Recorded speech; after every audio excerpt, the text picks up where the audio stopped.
Remember when common sense was common? When standing up for what is right was the right thing to do? Welcome to The Right Side.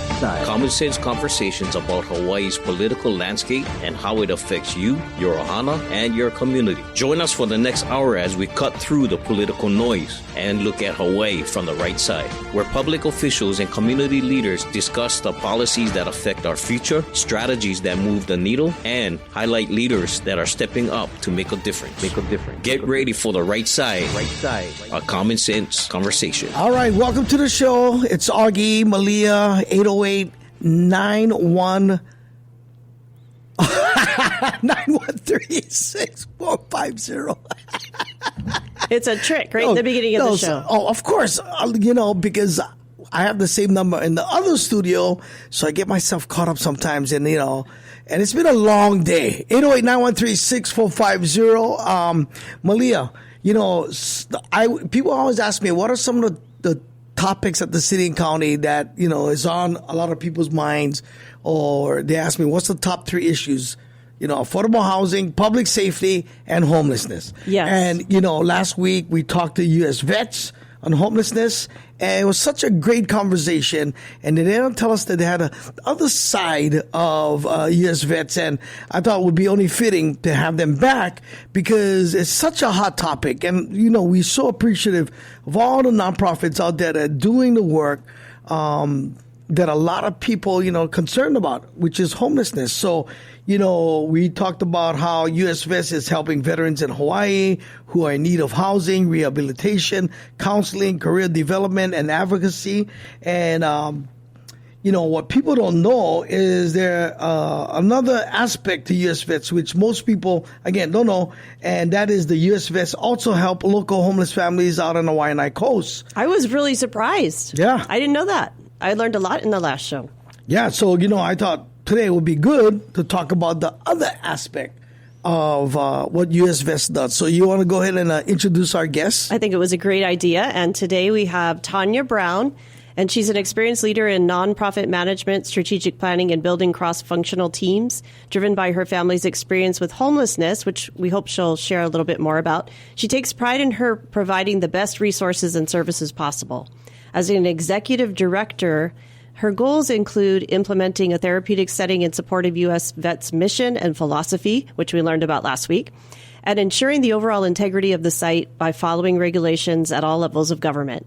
In addition to her primary job functions, Tanya is a member of multiple community organizations and has been recognized as Citizen of the Year by Omega Psi Phi fraternity for her extraordinary commitment in her community. I hope I said that right. Okay. Tanya holds a master's degree in public administration from Chaminade University. Hey, that's my alma mater too. And is currently working on mastering being a mom to sticky-fingered toddler and his dog. Yeah, sounds right. like a new book, a new children's book. You're lying about that, right? Carline Tanuvasa serves as the permanent housing coordinator at U.S.VETS WAI ANAE, where she leads the Westside Coalition as an alliance of 4 agencies providing full continuum of care for families experiencing homelessness on Oahu's Leeward coast.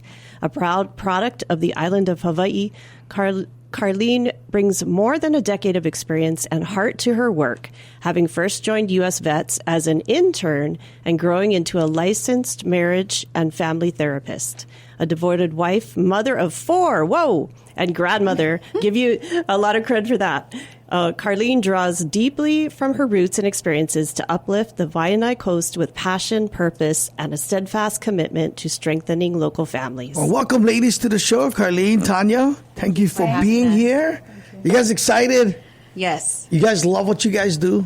Yes. Yeah. And I'm hoping that will translate out there so people can see like the work and, the challenges, because like I said, one of the top 3 things that people always ask, what are the top issues?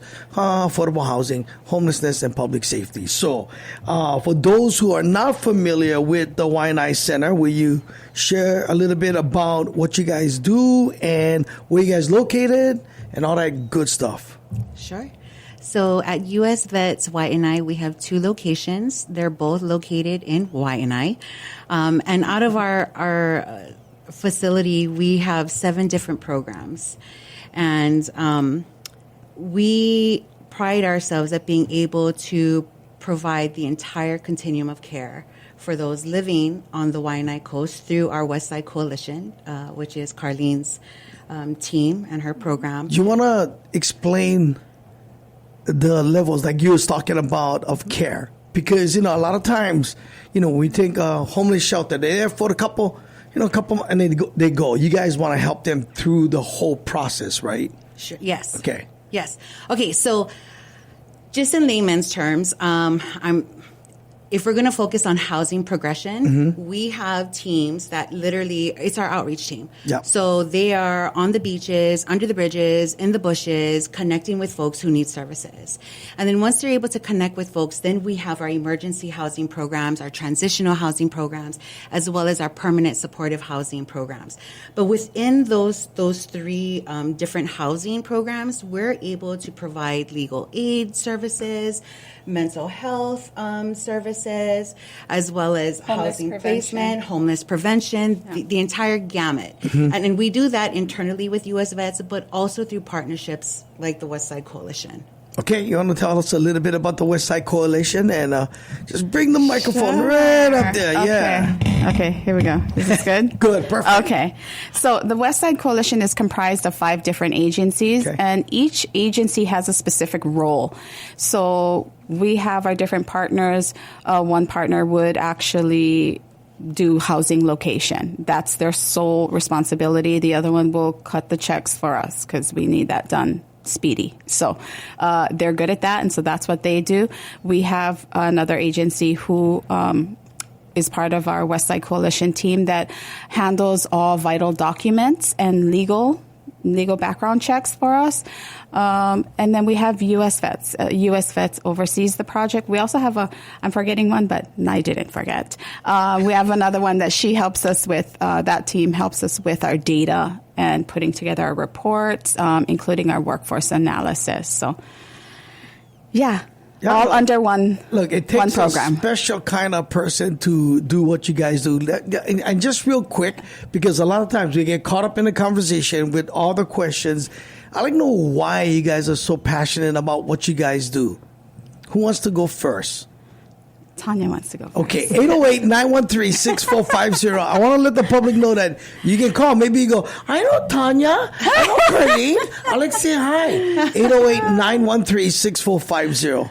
So I'm passionate about the work that we do because, one, my husband is a veteran. He started his career in the Marine Corps and retired out of the Army. Between us, we have 5 children, and one of our daughters experienced homelessness a few times in her life. Yeah. And so my family has benefited directly from services provided by agencies like U.S.VETS. Wow, that's awesome. Yeah, no, I mean, there's got to be... And I know how that feels because I have family members that have been homeless, and I've been very passionate on trying to really to find ways and solutions, right, to making sure that, that we don't have anybody sleeping, out on the streets and in the bushes, under the bridge. We can be so much better, and, we can do our best to, really go after the problem. Carline? So for me, I think what really fuels my passion is my upbringing, similar to yours, just all kinds of craziness and dysfunction that seems to be normal. But just like how you were mentioning earlier, we can write our own stories. It doesn't matter where we've come from and the hardship we've had to grow out of. You can write your own story. You can be better. You can change the trajectory of the generation that follows you. And I fully believe that. That's awesome. 808-913-6450. So how did it come about that U.S.VETS, which traditionally helps veterans in need of services, run a shelter program out in Waianae, for the people out there? So in 2006, Governor Lingo signed the emergency proclamation, which built Pai'olu Kaia'ulu. And at the time, Darryl Vincent was the executive director for our Barbers Point site. He's now our president and our CEO. But he approached Governor Lingo about getting jobs for our veterans at Barbers Point. And she asked him to run the entire program. And so we've been doing that now for 18 years. That's awesome. That's awesome. Yeah. That is definitely awesome. I know, Malia, you have a question you want to? Sure. Let me see. I guess I was wondering if all the people are from Waianae or that are in your shelters, or are they from all over the island, or how does that work usually? So at U.S.VETS WAI ANAE, our main site, Pai'olu Kaia'ulu, we are a low barrier shelter, so you can really come from anywhere. But for Carline's program, Westside Coalition, they are specifically serving those along the Waianae coast. Yeah. And I know that there you have, at least from what I read, you have about 25% of your population are children. And I was just wondering, like, as a child coming to a shelter or in homelessness, what do you see and how do you help a child that's been homeless? Well, a child experiencing homelessness can run into multiple barriers, right? They, first of all, they didn't make the decisions that landed them there, right? But they're having to live through it without a choice and without say, really. And a lot of times, some of the things that they would encounter, some of the barriers, some of the problems would be, like lack of nutritious food. That's going to directly affect their nutrition intake, so that their development, including their cognitive development, their physical development, they will be more susceptible to sicknesses and illnesses because of that. And then also that social connections, a lot of times having to move, relocate, be separated from family and friends, just that dislocation, that severed relationships makes it difficult for them. So we have partnered up with several different agencies who come on site. Stay right there. Hold on to the thought. Okay. We'll come back. If you guys want to, ask questions, 808-913-6450. We're talking homelessness. It's the right side. A common sense conversation. Welcome back to The Right Side with Hawaii public officials and community leaders. Let's get back to Common Sense Conversations. 808-913-6450. We're talking homelessness with Tanya and Carline, U.S.VETS. Now, you had a question, and Carline didn't finish up, but you want to... Sure. I was just asking if you would share. I know that what I read in your materials was that 25% of your clients or the people that you work with are children. And I was just wondering, how it affects children to be homeless and how you help them, and maybe kind of what some of the issues are that you see. Okay, thank you for that question. Yeah. So what I was mentioning earlier is that being a keiki and experiencing homelessness comes with its own challenges. They never made the decision to be in that position that they're in, but yet they have to live through that and navigate through that. And so they come with oftentimes developmental delays, their physical development can be delayed, as well as their cognitive because of the lack of good nutrition. Mm-hmm. We know that a lot of those who are experiencing homelessness will eat just whatever they can afford. So it's usually not the most healthiest meals. So, what we like to do with our families and the keiki that comes into our program, we have several different partners, but one of them is the DOE. They come on site. They support our keiki and the parents as well. And then we also provide meals on site. So we do provide 2 meals per day, and then usually that's breakfast and lunch. Breakfast and dinner. Lunch they usually get at school. And then we have partners who also provide lunch on certain days. So we do attack that whole nutritional piece. And then just building partnerships with other organizations within the community and having caring staff. Honestly, the caring staff, they're a huge part of making this work, I think one of the things that I'm very proud of at U.S.VETS WAI ANAE is we have quite a robust clinical team. Mm-hmm. And so they will provide classes, right? Parenting support, anger management, substance abuse, financial literacy. So, individual and group counseling. I'm just very incredibly proud at the work that they do. And those are just a multitude of ways that we're able to support our children, but as well as build stronger families. Yes. Can you give me an idea of, your facility and how many emergency beds do you have on average, and how many people and families do you help? Sure. So we have 2 locations. Okay. Our first location is Pai'olu Kaia'ulu, and that is located right on Farrington Highway across from the fire department. Mm-hmm. Our facility there can hold just shy of 200 individuals. And so in 1 year, we will serve about 1,500 individuals and over 700 children. And then we have Kulia Ikanu'u, which is the state's 18th tiny homes project, and that is a little bit different, right? So at Pai'olu Kaia'ulu, we have private units, so folks can come into our program and they each have their own privacy. But at Kulia Ikanu'u, it's a dormitory. So we have 19 beds, 14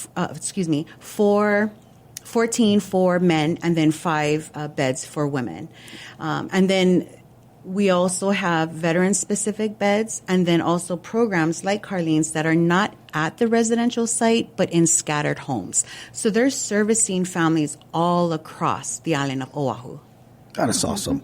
On a side note, the first year that opened across, here's another one you guys like, across the fire station, I did comedy there. Yes. On a Thanksgiving weekend.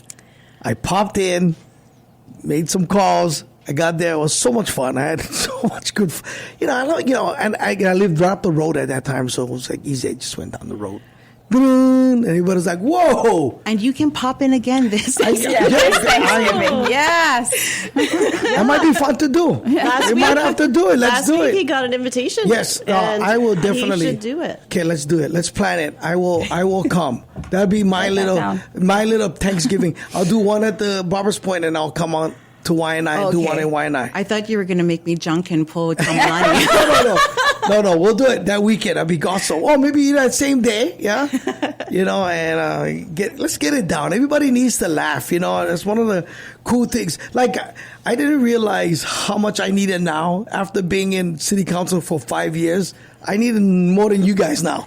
I need to laugh. I need to detach and just for my own personal mental health. Yeah. So Tanya, you were sharing in your bio that you are driven by your own family experience with homelessness. Can you share your story and more about why, again, this work is important to you personally? Yes, sure. So, like I had mentioned before, my daughter had lived in homelessness actually a few times in her life. She's struggled with trying to be independent and a thriving community member and citizen. And then also, growing up, my family has had to choose whether or not they're going to eat or pay a bill, right? And then, of course, my husband, who actually has benefited from Barber's Point. So my husband, as he was transitioning out of the military, active duty, he utilized services at Barber's Point. They have a workforce career center and program that he benefited from, which Carline also, her Westside Coalition, has a workforce arm as well. That's awesome. You want to tell us a little bit more about the workforce arm? Sure. I'll have to back up a little bit to get there. So the program is now in its 6th year. When we first started, our goal was to get people who are experiencing homelessness, getting them into stable housing. Mm-hmm. And we soon discovered that really wasn't enough support. We could get them through the doors, we can get them into their unit, but they needed additional support. And so what that looked like for us was wrapping our arms around them and providing them with aftercare. So the program grew to include aftercare services. And then while we're doing aftercare services, that means that they're already housed, but we're still following up. We're still checking in. Do you need anything? Because we don't want them to go backwards. We want to catch them if they're going to fall. We want to be there. And so while we're doing this aftercare, we're realizing a lot of times that they're not making enough to sustain. And that was a key thing for us. We then grew. We collaborated with Well, actually, our partner at the time, it's A&E. A&E Consulting. A&E Consulting, they did a workforce analysis for us specific to the region of the West Side. And during what came out of that is that people on the West Side want to live on the West Side. And so we built into our workforce, we built a workforce arm into our program to help with the sustainability. Because we want to get them through the door, yes, but we want to make sure that they can sustain and not go backwards. And so that's how that's really how our workforce arm was built. And we are 1 year in with our workforce arm, and we have now collaborated. We are in collaborations with CVS to grow our career lab. Our career lab at our Kulia Ikanu'u site, where we're going to have a certificate program where they can earn their what is that called? Pharmaceutical. Wow, certificate. That's amazing. Yeah. So that's just the surface. Yeah. So this work, this West Oahu workforce analysis that she's talking about really helped us to identify that most of the folks who are living in our community fall into 5 different industries, right? It's retail, food, healthcare, administration, and then our trades, right? Our contractors. And part of the services that we did in aftercare also helped us to learn that our folks oftentimes have one transportation. They're living in multi-generational homes. So having to live in Waianae and then travel, even to Kapolei, can be a challenging, hardship. yes. Yeah. And so part of what we want to do in this prevention hub is to bring those industries to the Waianae coast. And that's going to go with partnerships with CVS, like Carline had mentioned. Yeah, a second city would help. Yeah. Build faster. You know what I mean? Because, again, already we're challenged, that we live on an island in a state that, has a high cost of living. We are paying for the price of paradise. So just the challenging part of getting people employed, getting them living wage jobs is challenging. So, if commuting is a challenge. Yes. And then finding a good job on that side of the island. Right. To give you a living wage, because you got to go and, when I lived out in Waianae, one of the heartbreaking things that got to me is that every morning I would catch the bus into town. And this is before rail, this is before cell phones, and I just remember sitting in the bus and a guy was sitting on a bucket and there's traffic or an accident, I think, in Nanakuli. And what happened was I just saw this guy panic because he was just like, I'm going to lose my job. Yeah. I mean, how many people lost their job because of traffic coming out of Waianae? First, second, third, it's tough because I did it for almost 10 years, jumped on bus. And so the challenges that you're talking about is real. And we got to do whatever we can to bring jobs on our side of the island so that we can help our residents there so that they can commute and be home with their families and live happy, fulfilling lives. It's the right side of Common Sense Conversation. We'll be right back. Welcome back to The Right Side with Hawaii public officials and community leaders. Let's get back to Common Sense Conversations. It's the right side. Augie, Malia, Tanya, Carline. We're talking homelessness today. I know Malia has a question. She's like, I know. Well, I'm always inspired by positive stories. So I wanted to know about some success stories that you can share that really inspired you personally or that you recall that might touch somebody else and let them know a little bit more about your organization. I can share. Something that comes up. We recently assisted a single mom of a 9-year-old boy who is currently in our shelter out in Waianae, but she is making her way, and soon she will be housed. But she came into our shelter very capable, willing to work, but just did not have the resources. She connected with our workforce case manager. She was able to secure a job, But then after securing the job, they said, okay, you're hired, but you need certifications in order to start, and you need to provide certifications. You're going to have to pay for that. You're going to have to pay for your CPR training, your first aid training prior to your first day of work. So we were able to pay for that for her, which was a relief to her.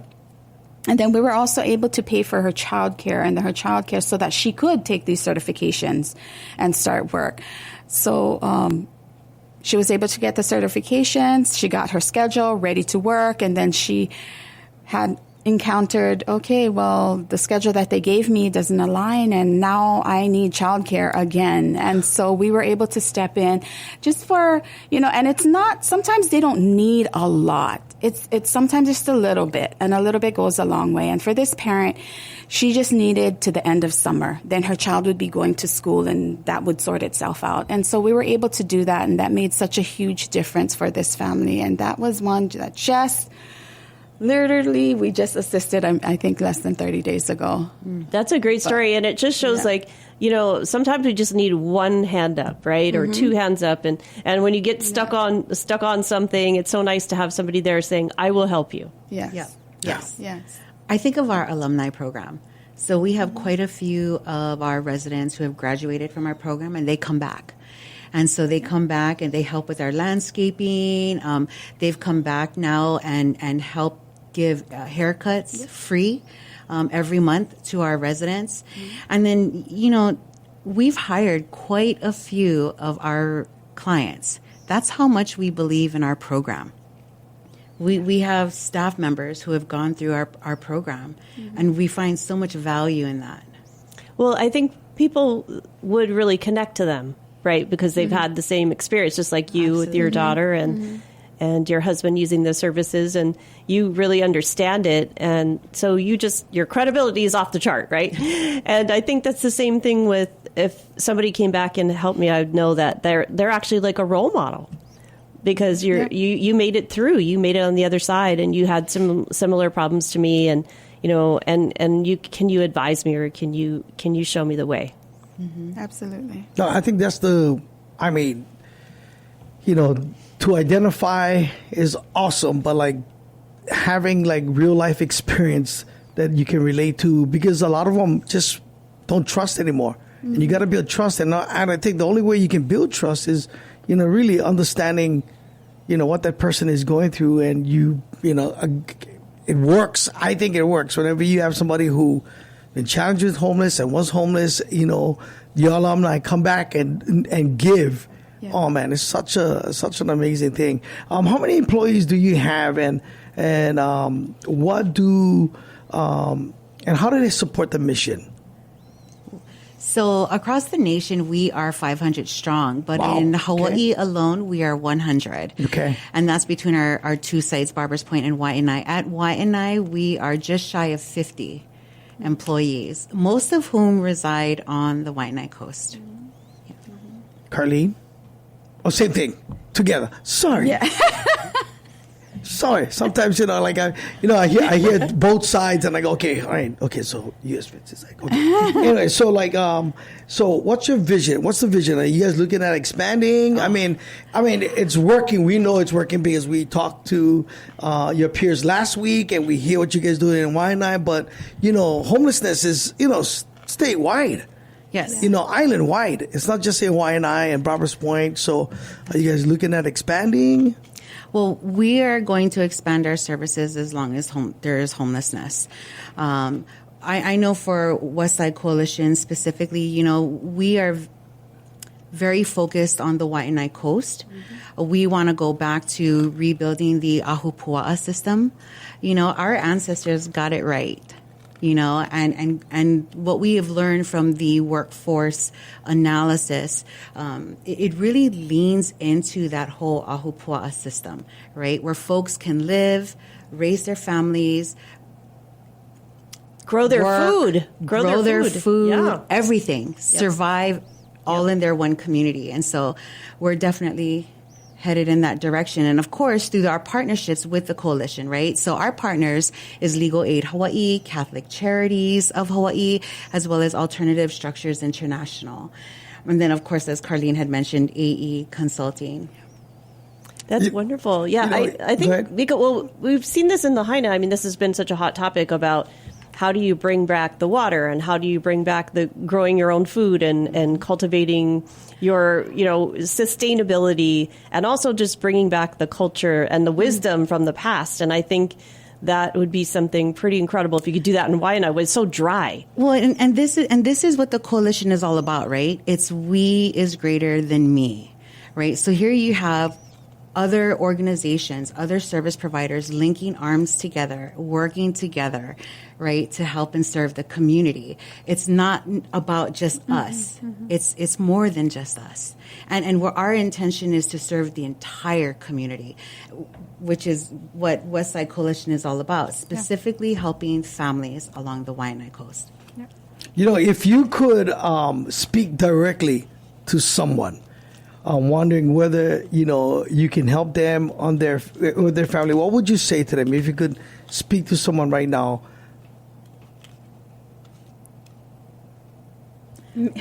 Call us. I would say call us. Don't be afraid. Don't be shame either. Yeah. There's no shame in calling us. Okay, what's the number? Because if people are listening, you guys know of a neighbor, a friend that might need the help, write the number down. But if you're driving, find a way to speak it into your phone or something. But write this number down. 808-265-6265. Okay. Is that the number? Okay. We good? Yes.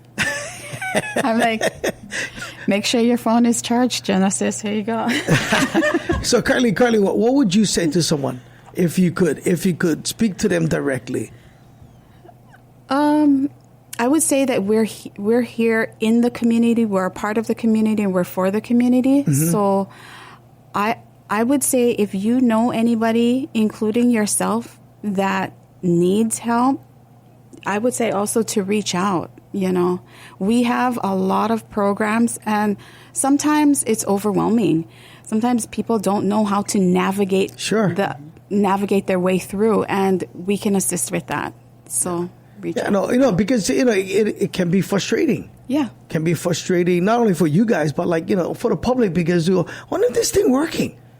Right, and a lot of the public, I know because I go to neighborhood boards that really burn out. They're saying, "Oh, how come?" And when you hear about programs like yourself that, is a nonprofit that really doing a lot of the work, but it's just really a bad date if you think about it, because there's so much people in need, and we got to do whatever we can to help them. Right? That's why I'm saying, how if you have to talk to somebody directly, because where we where I represent Eva and Waipahu, when I go out, I know that they still have head on their shoulder, and I know they want help. Yeah. But the trust, and I know you got to touch somebody 7 times before they start. Okay, I'm open to talk to you, and if we lose programs like yours or other programs out there, it's so hard to fill in a gap.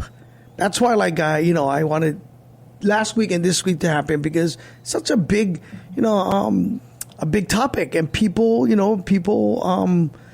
want to see people off the streets. Mm-hmm. They want to get them the help they can get, and I just really appreciate what you guys are doing. I do have one follow-up question on that, which is, do you have to be homeless to get help from you, or do you have to be in jeopardy of getting homeless? Or what makes somebody eligible to get help from you, and what kinds of things could they get help for, besides some of the things you've mentioned?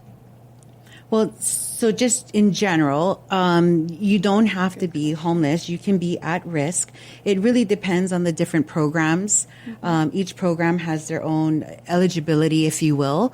Do you want to share specifically about Westside Coalition? So for my program, Westside Coalition team, we're an awesome team that we not only service those who are experiencing homelessness or at risk, but we're made available to the community. Our workforce program is made available to the community. So, if somebody needs to increase their income, or they need to maybe get another job or a better paying job, they can always reach out, and we're for the community. So they don't have to be experiencing homelessness or at risk for our workforce program. See, that's awesome. Yeah. Because we have a lot of Alice families. We have a lot of people that one paycheck away, from being homeless. So if we can catch them, right, early, and I like that. That. What's the number to the coalition again?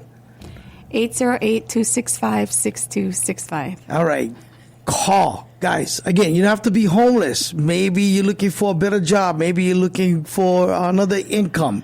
Maybe you're looking for a career change. I don't know. Maybe you just want to, give of your time and your talent. There you go. Want to learn more about the things that we do, because part of what we also want to do is to outreach to businesses, right? Because if you think about it, if they're having to deal with someone who's living with homelessness on their storefront, we want to be able to connect them to our services so they know how to help. All right, businesses, you heard that, okay? 808-913-6450. We'll wrap things up. We're talking to Tanya and Carline from U.S. Vets. It's the right side of Common Sense Conversation. Welcome back to The Right Side with Hawaii public officials and community leaders. Let's get back to Common Sense Conversation. See, I told you guys it was going to be like blink and this thing is going to be done. It's going to be done. And, for the last hour, we've been talking about homelessness and U.S. Vets.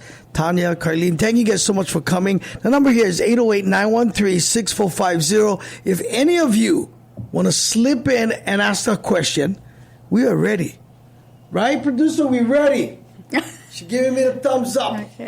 Okay, so we wanted to make sure that people get information on how they can help. I know we want to see you guys get all the help you guys can get. It's challenging funding a lot of things. And that's what people, I think people know. It's just challenging to and especially run a nonprofit, a big one.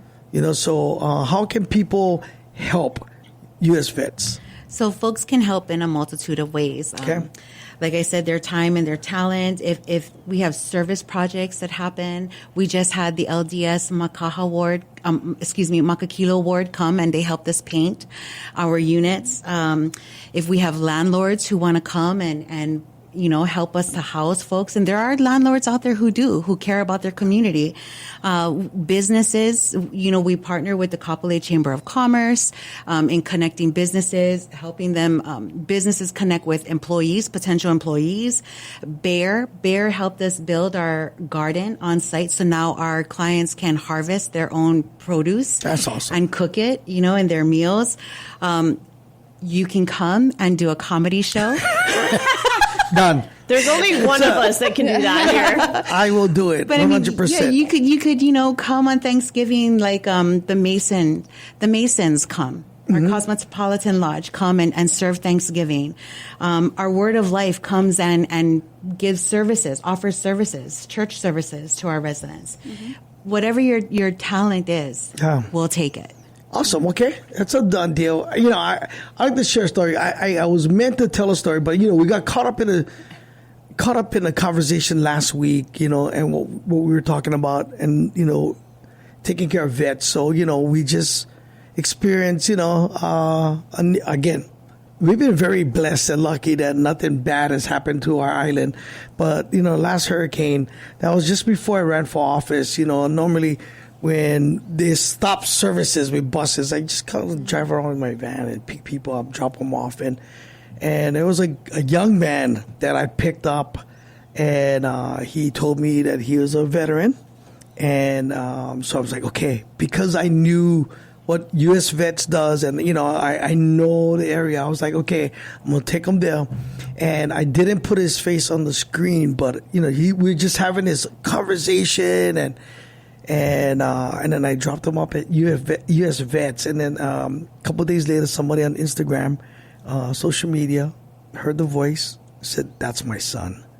Oh. Yeah, and they were so happy that he's doing well, and, he's being taken care of.